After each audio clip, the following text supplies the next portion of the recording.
Здравейте, приятели, аз съм Теодор Колев и днес ще ви покажа част от моите злодеи от новата ми поредица. Много малка част и нека да започваме. Така, това тук е Пайтор. Извинете, че паузата се забави и снимам на други чаршафи и няма фон. Както знаете, епизод ще го кача утре, понеже е много късно вече и не мисля сега да го качвам. Ако изобщо гледате това видео и го лайквате, ще се радвам доста. И това е Пайтор, общо взето, четвърти, за да ви докажа, че от четвърти е... махнах го, ето. Това черното на врата не знам, що е така, но не ми пречи, заобщо, нали, то не се вижда. Ето това му е тялото и има колан като на Чен войниците, само че тази камера само се мърда.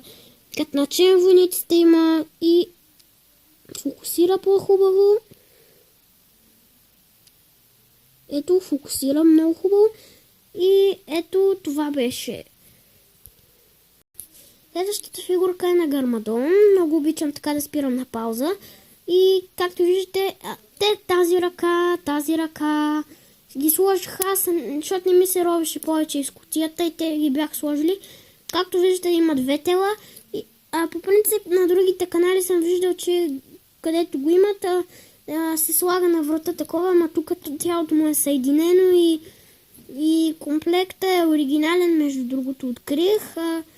Не е фалшив. Пише Мастер с Пинджицу и плюс това има оригинални снимки, така че е оригинален. Не дейте се заяждайте, ако гледате видеото, понеже знам, че повечето от вас нямат това такъв комплект. Ако имат, сигурно имат ония големия, ама той не е толкова всяка и всички имат Моро и другите нинджи, затова не го купуват. Следващата фигурка не спрях на пауза, понеже е нинджа. Само за злодеите ще спирам. Това е Джей, Кендо Джей. Това тук е неговата глава. Показах ви го, но няма нищо. Това тук е неговото неговата Кендо армор. Това тук му е кейкодито. И това му е тук, както виждате, това му е кейкодито. Тук има октопод и виждате, че изглежда точно като оригинален, защото е оригинален. Може и да кажете, че лъжа, ама си сериозно си пише Мастер с Пинджицу, което доказва и си показва оригинални снимки, така че не ми казвайте, че не е оригинално, понеже аз мисля, че е оригинално, наистина си е оригинално и ме кефи. Така, следващата фигурка е Scales и тази фигурка на Scales, както виждате, едната ръка е светла, но другата е тъмна, понеже сложих аз тази светлата, защото не ми се ровеше пак в кутията. Личи се, ама не ми пука просто. Но неговата опашка, за съжаление, не е разглаваема на модули. Не ви казах, че е разглаваема. Ето синя е и има и други злодеи, между другото, плюс една карта. Има една друга фигурка, ама тя е на златната нинджа и вече съм ви показвала. Същата е. Следващата фигурка е Ву от първи сезон. Малко само да фокусира камерата по-внимателно, без камера, ето така, без светкавицата. И както виждате, тук се фокусира внимателно върху Ву. Малко по-внимателно, ето така. Както виждате, сложих му ръкавицата на Ву печ, понеже не ми се пак ровеше, понеже мама каза, че утре ще го сглавям и ще да не рова, за да не мешам частите, защото ми е трудно да ги мешам. И това тук е тялото на това. Не тялото ми змията. Извинете, просто много се бъркам, много ми е чудно и съм пълен обърквач. И сега се чувствам бъркан. Мисля, не нещо се е случило, просто се чувствам бъркан, понеже, знаете, бъркан съм, защото правя видеа много често и почвам вече да бъркам думите в истинския живот и казвам, вместо да кажа чао-чао и казвам, надявам се видеото да ви е харесало на всички близки.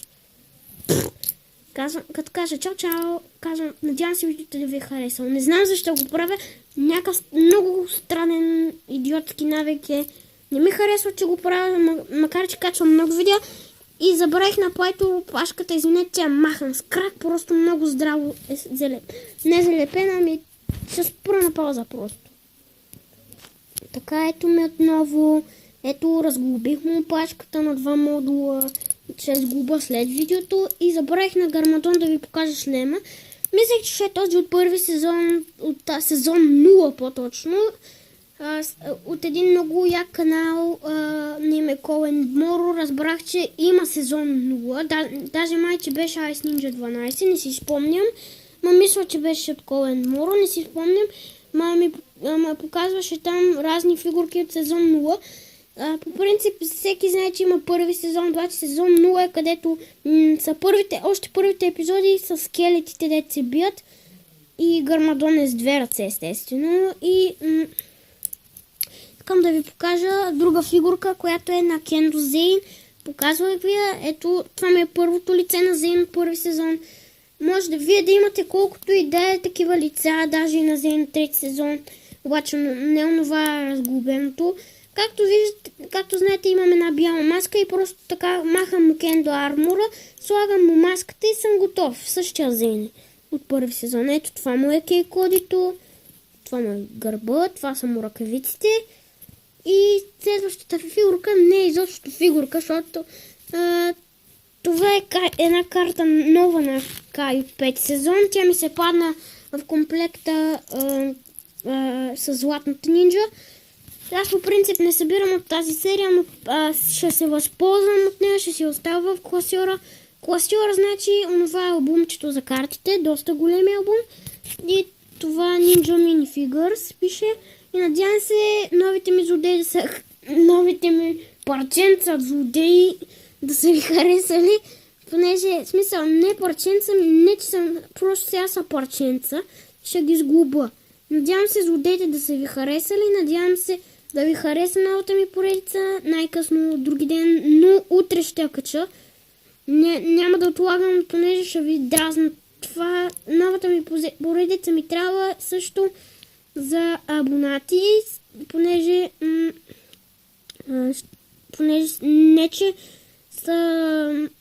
не че искам повече абонати, толкова са ми достатъчно, просто искам да събера малко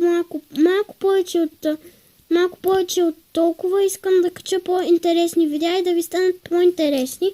Ще снимам на нов фон, обещавам, но не вярвам да е сега. Както на Кен Джей, виждате, едната му ръка е жълта, пък другата черна. Просто сложих. Извинете, че бързам. Ще направя оръжия, ще кача нови епизоди на сезон 2 на моя филм. Иначе успешно стана това да стана ютубър.